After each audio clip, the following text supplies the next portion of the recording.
Kinuha ko lang pala tong hotdog sa ref. In 5 AM na pala to. Kinuha ko nga pala tong tirang adobo kasi nga isasangag ko nga yan.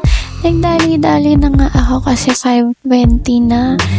Dapat 5 AM gising na ako. Nakapagluto na pala din ako ng hotdog. And magsasangag lang ako dito kasi madaming natirang kanin. Kaya ngayon nilagay ko lang yung mga tirang adobo at ilalagay ko yung sinangag. And after ko nga nito ay nakapagsaing na din ako. And mag-iinit na rin din ako ng tubig. Kasi nga masakit yung tiyan ko kaya uminom lang ako ng mainit na tubig. After nga ay bubuksan ko lang tong parcel. O diba? Dahil afi tayo, ipopromote natin ton lang luncheon meat. Nabubulol-bulol na naman tayo, o diba?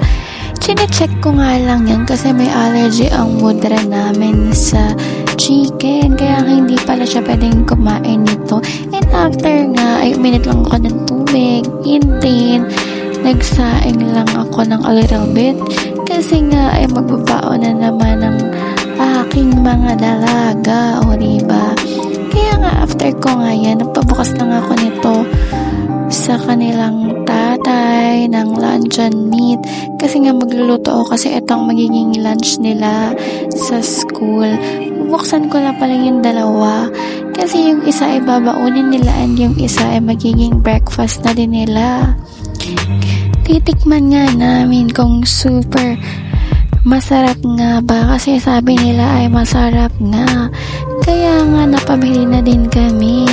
O diba? Kaya ano pang iniintay nyo? Ilalike ko sa comment section kung saan nyo ito pwedeng mabili. Kasi super yumminess nga yan. Nagtatrending nga yung luncheon meat niyan.